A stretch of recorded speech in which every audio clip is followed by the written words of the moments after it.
अयोध्या में 22 जनवरी को रामलला की प्राण प्रतिष्ठा होगी। इससे पहले नए साल पर भक्तों में भगवान राम का दर्शन करने के लिए लंबी कतार लगी हुई थी।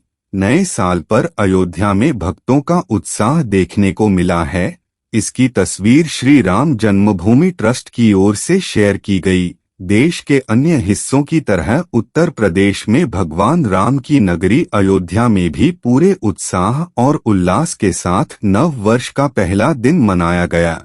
नव वर्ष के पहले दिन सोमवार को अयोध्या में बड़ी संख्या में लोग भगवान राम लला के दर्शन के लिए पहुंचे। लोगों ने सरयू नदी में डुबकी लगाई, जबकि अन्य लोगों ने प्रतिष्ठित लता मंगेशकर चौक पर एकत्र होकर नए साल के पहले दिन का स्वागत किया। नमस्कार दोस्तों, स्वागत है आप सभी का एक बार फिर से। तो आज हम बात करेंगे अचानक अयोध्या पहुंचे सैकड़ों गिद्धों का झुंड के बारे में। जटायु देख चौंकी दुनिया, इस बात में कितनी सच्चाई है। 14वीं शताब्दी में जब भारत में मुगलों का शासन हुआ तो श्री राम जन्मभूमि को नष्ट कर वहां बाबरी मस्जिद बना दी गई। 1525 में राम जन्मभूमि मंदिर को बाबर के सेनापति मीर बाकी ने ध्वस्त करवाया था। तीर्थ नगरी अयोध्या को सतयुग में मनु ने बसाया था। यही प्रभु श्री राम का जन्म हुआ, जिसका जिक्र वाल्मीकि की रामायण में भी है।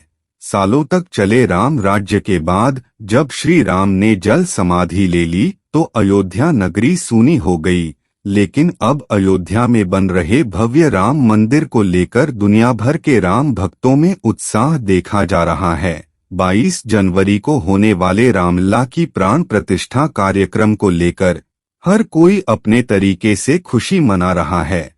कोई अपने सिर पर राम मंदिर का मॉडल लेकर घूम रहा है तो कोई भंडारे लगाकर खुशी मना रहा है। अयोध्या में राम मंदिर का उद्घाटन आगामी 22 जनवरी को किया जाएगा, जहां प्रधानमंत्री मोदी, उत्तर प्रदेश के मुख्यमंत्री योगी आदित्यनाथ और 6000 से अधिक लोगों के भाव प्राण प्रतिष्ठा समारोह में भाग लेने की उम्मीद है। सोनिया गांधी, मल्लिकार्जुन खड़गे, नीतीश कुमार, ममता बनर्जी समेत कई राजनीतिक दलों के बड़े नेताओं को आमंत्रित किया गया है। वहीं फिल्मी जगत से अमिताभ बच्चन, माधुरी दीक्षित, अनुपम खेर, अक्षय कुमार, रजनीकांत, संजय लीला भंसाली, मोहनलाल धनुष, रणबीर कपूर, आलिया भट्ट, अजय देवगन, सनी देओल, प्रभास, यश समेत अन्य हस्तियों को भी आमंत्रित किया गया है।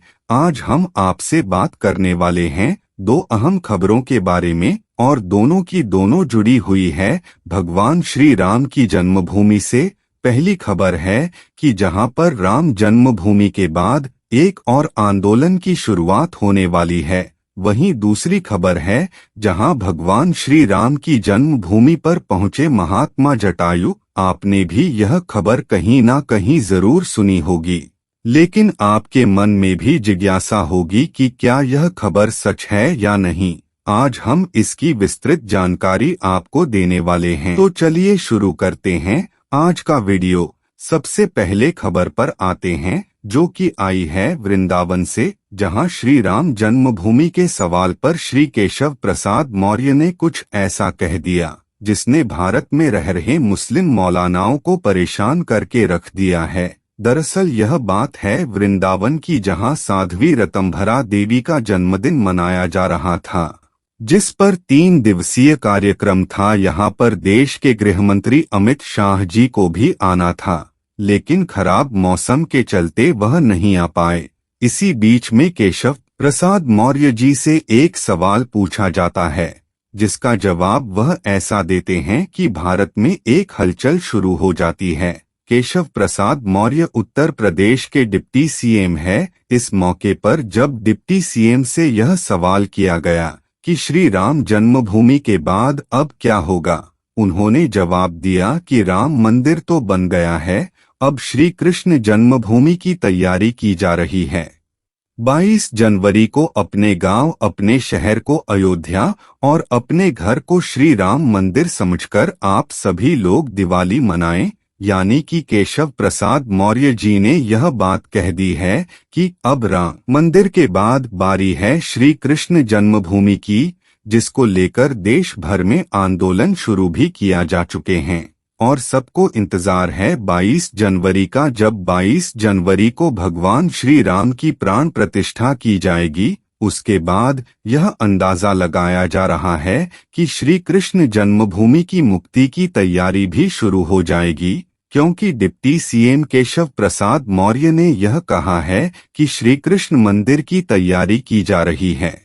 इसका मतलब कुछ ना कुछ बीजेपी में इस मुद्दे को लेकर चल जरूर रहा है और उम्मीद है कि 2024 के चुनाव में यह बात जनता के सामने रखी भी जाएगी। आपको क्या लगता है दोस्तों, वह भी हमें कमेंट अवश्य करें। अब दोस्तों, धरती पर मानव जीवन और प्रकृति के चक्र का संचालन करने के लिए पशु पक्षी और जीव जंतु की सक्रिय भागीदारी रहती है। किसी भी पशु पक्षी और जीव जंतु के विलुप्त होने के कगार पर पहुंचने से प्राकृतिक संतुलन गड़बड़ा जाता है। गिद्धों की लगातार कम हो रही संख्या के चलते इन्हें लुप्त प्रजाति के पक्षियों में शामिल किया गया है। एक अद्भुत खबर आ रही है अयोध्या से कि पता लग रहा है कि अयोध्या में महात्मा जटायु पहुंच चुके हैं। दोस्तों, आपको याद होगा कि सन 2000 के बाद से कहीं भी गिद्ध दिखाई नहीं देते थे और अचानक 23 साल बाद अयोध्या नगरी में गिद्धों का झुंड पहुंच गया है। लोग कह रहे हैं कि यह साक्षात जटायु है जो भगवान श्री राम के मंदिर के प्राण प्रतिष्ठा में शामिल होने के लिए आए हैं, क्योंकि यह अपने आप में बड़ी खबर है कि जटायु जी अयोध्या पहुंच चुके हैं। आप में से ज्यादातर लोगों ने यहाँ देखा होगा कि पिछले कई दशकों से गिद्ध हमें भारत में देखने को नहीं मिलते हैं, लेकिन अचानक इनका पूरे भारत में और कहीं नहीं सिर्फ एक जगह पर दिखना यह किस ओर इशारा कर रहा है? आखिर क्यों यह गिद्धों के बड़े बड़े समूह अयोध्या पहुंच रहे हैं? लोग यह कहने लगे थे कि अब गिद्ध केवल किताबों में ही देखने को मिलेंगे। ऐसे साक्षात देख पाना अपने आप में एक चमत्कार है, वह भी अयोध्या में जब राम मंदिर की प्राण प्रतिष्ठा होने जा रही है। यह अपने आप में एक चमत्कार है। जहां तक जटायु का सवाल उठता है तो जटायु का रामायण में जिक्र मिलता है कि महाराज दशरथ के मित्र थे। देवासुर संग्राम में उन्होंने महाराज दशरथ का साथ दिया था और उसके बाद जब माता पिता का हरण हुआ तो उस समय जटायु ने जब देखा कि रावण माता सीता को लिए हुए आसमान में चला जा रहा है पुष्पक विमान पर, तो जटायु ने पूरी कोशिश की माता सीता को बचाने की। आसमान में जटायु उड़ते हुए पहुंचे और रावण से युद्ध हुआ। जटायु का अंत में रावण ने तलवार से एक पंख काट दिया, जिस कारण से जटायु नीचे पृथ्वी पर आ गिरे।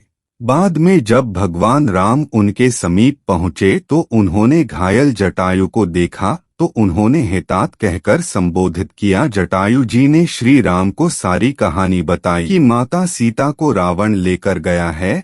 भगवान राम ने यह भी कहा कि हम आपको अमर कर देते हैं, लेकिन जटायु ने कहा कि नहीं, मुझे अमरता नहीं चाहिए, मुझे ऐसा समय दोबारा नहीं मिलेगा। अभी आप हमारे सामने हैं। मैं कितना भाग्यवान हूँ कि आपके हाथ में आपके सामने हमारे प्राण निकल रहे हैं। अगर अमर हो गए तो दोबारा ऐसा समय नहीं आएगा। जब जटायु ने प्राण त्यागे, भगवान राम ने अपने पिता की तरह ही उनका अंतिम संस्कार किया था। तो आज लोगों को यह आश्चर्य हो रहा है कि जो गिद्ध लुप्त हो चुके थे, यहाँ तक कि सरकारी दस्तावेजों में दर्ज किया जा चुका था कि गिद्ध एक लुप्त प्रजाति है, लेकिन अचानक से 23 साल बाद अयोध्या में प्रकट होना जटायु का यह बहुत बड़ी बात है और किसी चमत्कार से कम नहीं है। अयोध्यावासी भी ऐसा मान रहे हैं, यानी कि जिस प्रजाति के बारे में यह दुनिया यह मान बैठी है कि यह प्रजाति अब दुनिया में एग्जिस्ट ही नहीं करती, लेकिन भगवान श्री राम की महिमा ऐसी है कि जैसे ही मंदिर की प्राण प्रतिष्ठा की शुभ घड़ी आई, ना जाने कहां से जटायु महाराज स्वयं साक्षात अयोध्या में प्रकट हो गए। इसी के साथ वीडियो को लाइक करें, शेयर करें और चैनल को सब्सक्राइब करें। आप सभी का धन्यवाद।